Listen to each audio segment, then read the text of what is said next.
अस्सलामु अलैकुम वरहमतुल्लाहि वबरकातुहू। उम्मीद करता हूँ आप सभी लोग खैरियत से होंगे। 2022 में यूपी के अंदर चुनाव है। चुनाव के कुछ ही महीने बाकी रह गए हैं कि उत्तर प्रदेश के अंदर बीजेपी में खलबली मची हुई है। योगी आदित्यनाथ बीजेपी के एजेंडों के खिलाफ जा रहे हैं। वहीं बीजेपी की मजबूरी बनी हुई है कि योगी आदित्यनाथ को सीएम बनाए रखे, नहीं तो यूपी के अंदर कुछ बड़े चेहरों की अदला बदली बीजेपी चाहती है। आज की इसी रिपोर्ट में इन तमाम खबरों पर हम बात करेंगे। आप लोगों ने ये खबर तो कई दिन से सुन रहे होंगे। आज 1 जून है, इससे पहले मई के अंदर आपने खबरें सुनी कि योगी आदित्यनाथ को सीएम की कुर्सी से फिलहाल हटाकर राजनाथ सिंह को या किसी बड़े चेहरे को बीजेपी उत्तर प्रदेश में सीएम बना सकती है। दोस्तों, ऐसा क्यों हो रहा है बीजेपी के अंदर? बीजेपी यूपी में क्यों घबराई हुई है? दोस्तों, उत्तर प्रदेश हिंदुस्तान का सबसे बड़ा सूबा है। उत्तर प्रदेश ही वही सूबा है जिससे लोकसभा या पीएम की गद्दी तय की जाती है कि कौन देश का पीएम बनेगा या नहीं। तो उत्तर प्रदेश बीजेपी के लिए बहुत अहम है।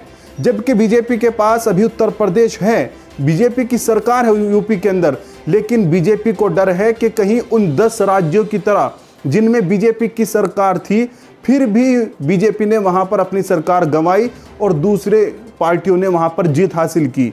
इसी तरह बीजेपी को डर है कि कहीं बीजेपी यूपी के अंदर भी अपनी सरकार को खत्म ना कर दे। योगी आदित्यनाथ की जो कारनामे हैं, जो उन्होंने इन 4 सालों के अंदर किए हैं, वो किसी से ढके छुपे नहीं हैं। इसमें हिंदू मुस्लिम का अब कोई खेल नहीं चलने वाला है, क्योंकि योगी आदित्यनाथ का जो कार्यकाल चला है अब तक 4 साल का, इसमें हर आदमी को यूपी के जो परेशानियां हुई हैं वो सभी लोगों के सामने हैं। छोटा मजदूर हो, किसान हो, तिजारत करने वाले हों, जितने भी लोग हैं सभी को हर तरह से योगी के इस कार्यकाल में हर तरह से नुकसान ही पहुंचा है। तो पूरी खबर क्या है हम आपको बता देते हैं। दोस्तों, लगता है कि देश के सबसे बड़े सूबे उत्तर प्रदेश में सरकार और संगठन के बीच कुछ ठीक ठाक नहीं है। बीजेपी यूपी के अंदर चेहरों की अदला बदली चाहती है। योगी को सीएम पद से हटाकर किसी दूसरे को सीएम बनाया जाए। वहीं साथ साथ जो बीजेपी के प्रदेश अध्यक्ष हैं यूपी के, उनको पद से हटाकर जो बीजेपी के डिप्टी सीएम है, योगी आदित्यनाथ तो सीएम है, जो डिप्टी सीएम है केशव प्रसाद मौर्य, उनको बीजेपी यूपी का अध्यक्ष बनाना चाहती है। लेकिन दोस्तों, बीजेपी के आला कमान, जो बीजेपी के आला अधिकारी हैं या हाई कमान है, उसके लिए मुश्किलें आ गई है कि योगी आदित्यनाथ तो सीएम हैं और केशव प्रसाद मौर्य डिप्टी सीएम हैं। केशव प्रसाद मौर्य बीजेपी के प्रदेश अध्यक्ष बने और किसी और को डिप्टी सीएम बनाएं, ऐसा योगी आदित्यनाथ नहीं होने देंगे। जबकि बीजेपी का हाई कमान यही चाहता है कि केशव प्रसाद मौर्य को बीजेपी प्रदेश अध्यक्ष बनाए। दोस्तों, आप लोगों ने देखा होगा कि अभी ग्राम पंचायत के चुनाव हुए थे, जिसमें बीजेपी को एक हार तो नहीं कह सकते, लेकिन समाजवादी पार्टी ने किसी तरह से बहुत बुरी हार का सामना कराया। तो इसी को लेकर बीजेपी का हाई कमान चाहता है कि प्रदेश अध्यक्ष की तब्दीली की जाए, केशव प्रसाद मौर्य जो डिप्टी सीएम है उनको अध्यक्ष बनाया जाए। लेकिन योगी आदित्यनाथ और केशव प्रसाद मौर्य के बीच हालात ठीक नहीं है, रिश्ते ठीक नहीं है। योगी आदित्यनाथ नहीं चाहते कि इस बड़े पद पर, प्रदेश अध्यक्ष के पद पर केशव प्रसाद मौर्य, जिनके साथ उनके संबंध ठीक नहीं है, उनको प्रदेश अध्यक्ष बनाया जाए। अगर केशव प्रसाद मौर्य बीजेपी के प्रदेश अध्यक्ष बनते हैं तो योगी आदित्यनाथ के पास जो पावर है, फिलहाल उनसे बड़ा चेहरा अभी यूपी के अंदर किसी को नहीं माना जाता।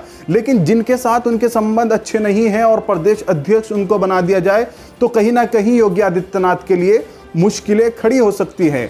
लेकिन दोस्तों, बीजेपी का आला हाई कमान चाहकर भी केशव प्रसाद मौर्य को बीजेपी का प्रदेश अध्यक्ष नहीं बना सकता। क्यों?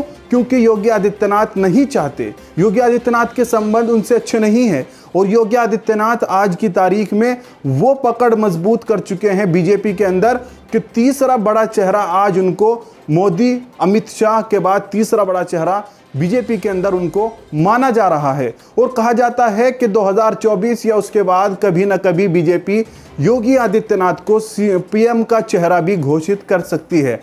लेकिन दोस्तों, जो ये बड़ा अदल बदल हो रहा है, उलटफेर हो रहा है यूपी के अंदर, ये कहीं ना कहीं योगी आदित्यनाथ की इमेज को इसने खराब किया है। योगी आदित्यनाथ सही से कार्यकाल नहीं चला पाए हैं। जिस तरह से कोविड में उत्तर प्रदेश के अंदर ऑक्सीजन की कमी हुई, दवाइयों की कमी हुई, हॉस्पिटल में बेड नहीं मिल सके, सही तरीके से लोगों का उपचार नहीं हो सका, इसने कहीं ना कहीं योगी आदित्यनाथ की इमेज को खराब किया है। और जो प्रयागराज, कानपुर वगैरह में जो गंगा बहती है उसके किनारे पर लाखों लोगों की कब्रें बनी हुई हैं और जो हजारों लोग गंगा में बहकर आए हैं, इसमें कहीं ना कहीं बीजेपी की इमेज उत्तर प्रदेश के अंदर खराब हो गई है। तो ये सब कुछ यूपी के अंदर चल रहा है। कुछ भी हो सकता है इन दिनों में, क्योंकि 2022 में चुनाव हैं। बीजेपी नहीं चाहती कि इस राज्य को, उत्तर प्रदेश को अपने हाथ से गवा दे। तो दोस्तों, ये थी आज की हमारी स्पेशल रिपोर्ट। अगर आपको हमारी खबरें पसंद आती हो तो हमारे चैनल से अभी जुड़ जाए, दोस्तों के साथ इन खबरों को शेयर करते रहें। और उत्तर प्रदेश में चुनाव आने वाला है, उस पर हमारी स्पेशल रिपोर्ट आती रहेंगी। आप लोग हमारे साथ अभी जुड़ जाएं।